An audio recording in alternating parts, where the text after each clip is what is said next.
पाहतोय उद्धव ठाकरे यांचा हा ताफा मेट्रो सिनेमाजवळ पोहोचलेला आहे आणि उद्धव ठाकरे हे आता हॉटेल वेस्टिन या ठिकाणी पोहोचतील, ज्या ठिकाणी राज ठाकरे सध्या थांबलेले आहेत। त्या हॉटेल वेस्टिन परिसरामध्ये उद्धव ठाकरे यांचा ताफा पोहोचेल आणि त्यानंतर दोन्ही ठाकरे बंधू एकत्रितपणे या मोर्चाकरता सहभागी होतील, एकत्रित या मोर्चात सहभागी होऊन चालताना दिसतील। या निमित्तानं, या मोर्चाच्या निमित्तानं पुन्हा एकदा ठाकरे बंधूंचा एकत्रित एल्गार आपण पाहणार आहोत। दोन्ही ठाकरे बंधू खांद्याला खांदा लावून या मोर्चात सहभागी झालेले आहेत। या मोर्चाच्या माध्यमातून अनेक प्रश्न उपस्थित होत असताना अनेक गोष्टींची चुणूक सुद्धा आपल्याला दिसणार आहे। एकतर मविया असू दे किंवा मनसे यांचं येणाऱ्या निवडणुकीमध्ये रणनीती ही कशी असेल, येणाऱ्या निवडणुकी दरम्यान काँग्रेस मनसेचं इंजिन मवियाला लागल्यानंतर काँग्रेसची भूमिका काय असेल याची चुणूक या मोर्चाच्या माध्यमातून आपल्याला दिसेल। तर आता आपण पाहतोय या मोर्चाकरता गर्दी होताना दिसतीये। तर ही दृश्य आपण पाहतोय, उद्धव ठाकरे आता हॉटेल वेस्टिन परिसरात दाखल होत आहेत। उद्धव ठाकरे यांचा ताफा हॉटेल वेस्टिन परिसरात दाखल होत असल्याची ही दृश्य, उद्धव ठाकरे आणि राज ठाकरे एकत्रित या मोर्चात सहभागी होणार आहेत। ज्या ठिकाणी राज ठाकरे थांबलेत त्या ठिकाणी उद्धव ठाकरे हे पोहोचलेले आहेत आणि अगदी थोड्याच वेळात दोन्ही ठाकरे बंधू एकत्रितपणे या मोर्चात सहभागी होतील। ही तीन दृश्य, एकीकडे हॉटेल वेस्टिन, दुसरीकडे भाजपचा एक महत्त्वाचा चेहरा मुका आंदोलनात सहभागी चित्रा वाघ या ठिकाणी मुका आंदोलनात सहभागी झालेल्या आहेत। चेतनकडे जाऊया आपण, चेतन संवादही साधतील चित्रा वाघ यांच्याशी आणि या सगळ्यावर आपण चित्रा वाघ यांचं देखील उत्तर घेणार आहोत। पण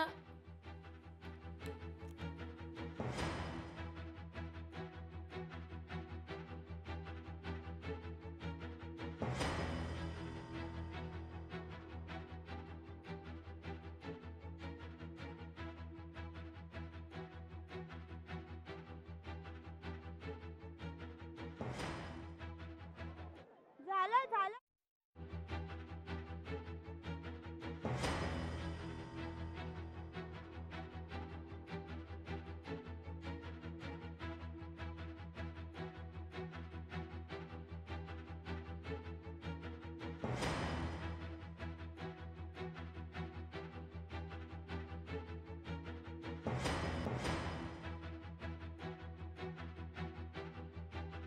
पाहतोय भाजपचं हे मुका आंदोलन, विद्या ठाकूर, चित्रा वाघ या मुका आंदोलनात सहभागी, आपले प्रतिनिधी सुद्धा आपल्या सोबत जोडले जाणार आहेत।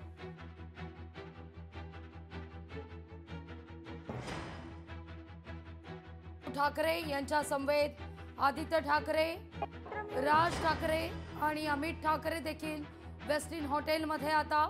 तर बीएमसी मुख्यालयासमोर आपले प्रतिनिधी भूषण देखील आहे, त्यांच्या समोर जर आपण पाहिलं तर काही कार्यकर्ते या सगळ्या ज्या लिस्ट आहेत, मतांसंदर्भातल्या ज्या लिस्ट आहेत, ज्या याद्या आहेत त्या गळ्यात घालून या आंदोलनात सहभागी होत असल्याची दृश्य आपल्यापर्यंत पोहोचतायत। तर भारतीय कम्युनिस्ट पक्षाचे नेते देखील या मोर्चात सहभागी होत आहेत। 1:24 बरोबर 2 वाजता या मोर्चाला सुरुवात होईल। 1 वाजता आता या ठिकाणी गर्दी होण्यास सुरुवात झालेली आहे। अनेक पक्षाचे कार्यकर्ते, वरिष्ठ नेते या मोर्चात सहभागी होताना दिसतात। आतापर्यंत काय काय घडलं याचा एक आपण धावता आढावा घेऊया। तोवर साधारणतः सकाळी 7 वाजता जर आपण पाहिलं तर पालघरवरून मनसैनिक निघाले, मग मतचोरी संदर्भात एक चित्र तयार करण्यात आलेला होता, हातात चाबूक घेण्यात आलेला होता आणि मनसैनिक पालघरवरून लोकलनं पहाटेच्या ट्रेननं या चर्चगेट परिसरात पोहोचले। त्यानंतर साधारणतः 10च्या दरम्यान शिवतीर्थावरून राज ठाकरे यांचा ताफा निघाला आणि साधारणतः 10:16 दादर रेल्वे स्थानक फलाट क्रमांक 2 वर राज ठाकरे दाखल झाले। 2 लोकल सोडल्या कारण मोठ्या प्रमाणावर कार्यकर्त्यांची गर्दी होती, मुंबईकरांची गर्दी होती आणि त्यानंतर 10:24 लोकल मनसे अध्यक्ष राज ठाकरे यांनी पकडली आणि ती लोकल ना AC होती ना इतर कुठली, ना मेट्रो ना पर्याय स्वीकारला गेला राज ठाकरेंकडून। ऑर्डिनरी लोकलमधून, ज्या लोकलमधून सर्वसामान्य प्रवास करतात त्या लोकलमधून राज ठाकरे चर्चगेटमध्ये पोहोचले साधारणतः 11:15-11च्या दरम्यान। त्यानंतर राज ठाकरे हॉटेल वेस्टिनमध्ये दाखल झाले। पाठोपाठच साधारणतः 12च्या दरम्यान अमित ठाकरे देखील वेस्टिन परिसरात पोहोचले। एकीकडे या सगळ्या घडामोडी घडत असताना फॅशन स्ट्रीट परिसरात मनसैनिक, शिवसैनिक, माकपचे काही कार्यकर्ते, राष्ट्रवादी काँग्रेसचे कार्यकर्ते दाखल होण्यास सुरुवात होत होती, तर तिथं भाजपनं देखील आपल्या मुक आंदोलनाला सुरुवात केलेली होती। नवनाथ बन या मुक आंदोलनात सुरुवातीला सहभागी झाले, त्यानंतर विद्या ठाकूर सहभागी झाल्या, योगेश सागर त्या ठिकाणी पोहोचले आणि आता अमित साटम त्या मुक आंदोलनात सहभागी होत आहेत। थेट हा मोर्चा आहे, काय नेमकं भाजपचं मुक आंदोलन तुम्ही नेमकं का करताय? जिंकलो की लोकशाही आणि हरलो की मतचोरी अशा प्रकारची भूमिका आहे आणि त्यामुळे फॅशन स्ट्रीट वरती असत्याचा तमाशा आणि असत्याचा फॅशन शो हा मनसे आणि महाविकास आघाडीने लावलेला आहे।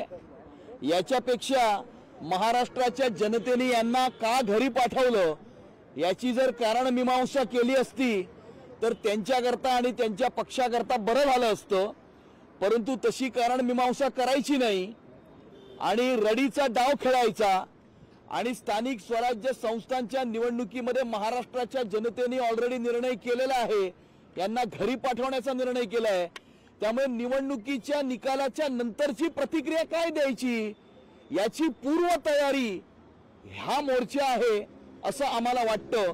त्यामुळे हा तमाशा आणि रडीचा डाव आहे, याच्यापेक्षा जास्त काही नाही। तर या मोर्चामध्ये कुठेतरी फूट पडल्याचं पाहायला मिळतंय। काँग्रेसचे नेते आता शेवटच्या टप्प्यात सामील होत आहेत, मात्र सुरुवातीपासून काँग्रेस अलिप्त दिसत आली मनसेमुळे। काँग्रेसचे नेते सामील होत आहेत, पण काँग्रेसचे प्रदेश अध्यक्ष किंवा मुंबईच्या अध्यक्ष या सामील होत आहेत की नाही सामील होत आहेत याच्यावरती प्रश्नचिन्ह आहे।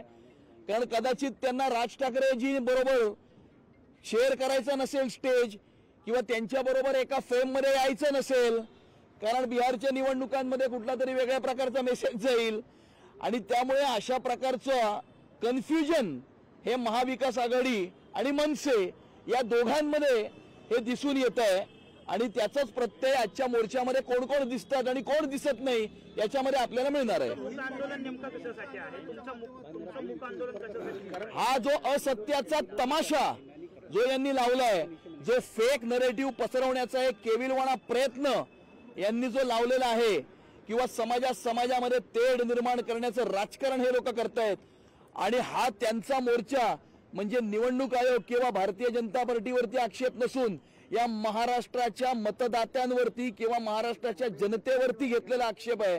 हा मोर्चा म्हणजे महाराष्ट्राच्या जनतेचा अवमान आहे, कारण जनतेने आपलं मत दिलं, जनतेने आपला कौल दिला, त्या दिलेल्या मताचा आणि त्या दिलेल्या कौलाचा अपमान आणि अवमान करणारा हा मोर्चा आहे असं आमचं म्हणणं आहे। मतचोरीवरून तुम्हाला आव्हान दिलंय रोहित पवारांनी, त्यांचं म्हणणं आहे जर तुम्ही मतचोरी केली नाही तर सीसीटीव्ही फुटेज द्यायला निवडणूक आयोग का नकार देतो? हे बघा, जे लोक आपल्या पगारापेक्षा जास्त बोलतात, आपल्या अवकातीपेक्षा जास्त बोलतात, त्यांच्यावरती काही प्रतिक्रिया देण्याची आवश्यकता मला वाटत नाही। ठाकरे बंधू लीड जे आहे त्या मोर्चाला करताना पाहायला मिळत आहे। आगामी निवडणुकीसाठी हा सगळा मुंबई ठाकरे ब्रँड पुन्हा दिसून येईल असं वाटतं मोर्चा आहे, काय नेमकं? असं आहे की 2007 मध्ये शिवसेना का सोडली किंवा त्यावेळी असं वक्तव्य केलं होतं की माझ्या विठ्ठलाला बडव्यांनी घेरलेलं आहे त्यामुळे मी शिवसेना सोडतोय। मग त्या वक्तव्याचं काय झालं आणि त्या बडव्यांचं काय झालं? एकमेकांची तोंड गेली 20 वर्ष पाहिलं नाही, परंतु आपलं संपलेलं राजकारण पुन्हा एकदा जिवंत करण्याकरता केलेला हा केविलवाणा प्रयत्न आहे आणि मुंबईकरांना याच्यामध्ये काही इंटरेस्ट नाही। याच्यामध्ये मुंबईकर हा ब्रँड आहे, मुंबई हे आंतरराष्ट्रीय दर्जाचं ब्रँड आहे, याच्यापेक्षा मोठा दुसरा कुठला ब्रँड नाही। मुंबई या मोर्चामध्ये सामील झालेले आहेत त्यांचं असं मत आहे की आम्ही निवडणूक आयोगाला प्रश्न विचारतोय, भाजप का उत्तर देता, असा एक सवाल ते उपस्थित असं आहे की हा प्रश्न जो विचारलाय ना तो महाराष्ट्राच्या जनतेला विचारलेला प्रश्न आहे. महाराष्ट्राच्या जनतेचा अवमान आणि अपमान आहे. कारण महाराष्ट्राच्या जनतेने जो कौल दिला होता त्या दिलेल्या कौलावरती प्रश्नचिन्ह निर्माण करणारा हा मोर्चा आहे. आणि त्यामुळे निवडणूक आयोगाचा नाही, महाराष्ट्राच्या जनतेचा अपमान करण्याचं हे कृत्य आहे. आणि येणाऱ्या काळामध्ये येणाऱ्या स्थानिक स्वराज्य संस्थांच्या निवडणुकांमध्ये महाराष्ट्राची जनता याला उत्तर दिल्याशिवाय राहणार नाही. आणि महाराष्ट्राची जनता हे म्हणेल की होय, आम्ही महायुतीला मत दिलं, आम्ही भाजपला मत दिलं, आम्ही भाजप आणि महायुतीलाच मत देऊ, नरेंद्र मोदीजींना मत देऊ, देवेंद्र फडणवीस साहेबांना मत देऊ. आपल्याकडे काही कलाकारांच्या जोड्या प्रसिद्ध आहेत, प्रचंड प्रसिद्ध आहेत. लक्ष्मीकांत प्यारेलालजी, कल्याणजी आनंदजी, अजय अतुलजी अशीच एक जोडगोळी आहे जी चुकून राजकारणात आली आहे. मनोरंजन क्षेत्रात असती तर शपथ सांगते आज त्यांचं कलाकार म्हणून मोठं नाव झालं असतं. त्यांच्या स्टँडअप कॉमेडी उर्फ भाषणांना गर्दी होतेच, होणारच ना, लोकांना मनोरंजन सुद्धा लागतं. आजही ही भावंड मोर्चा ही थीम घेऊन नवीन प्रयोग सादर करतायत. पण साहेबांनो, भाषणं ठोकून टोमणे मारून मुंबईचा किंवा राज्याचा विकास होत नसतो. त्यातल्या एका भावाला 25 वर्ष मुंबईकरांनी तिजोरीच्या चाव्या दिल्या, पण त्यांनी काय केलं? मुंबईचे प्रकल्प थांबवले, रस्ते तुंबवले, मराठी लोकांना मुंबईच्या बाहेर पाठवलं. इतकंच काय, मतांच्या बेरजा करत हिरवे सुद्धा झाले. त्यामुळे बंधूंनो, जनता इतकी भोळी नाही की विदूषकांच्या हातात राज्य देऊन स्वतःच्या मताचं, संविधानाने दिलेल्या हक्काचं हसू करून घेणार नाहीत. बाकी तुम्हाला तुमच्या शोसाठी मनापासून शुभेच्छा आहेत. लोकांना हसवाल आणि मनोरंजन कराल ही अपेक्षा आहेच. धन्यवाद. जय हिंद, जय महाराष्ट्र. लोकशाही मराठी ऐका, पहा, जागरूक रहा.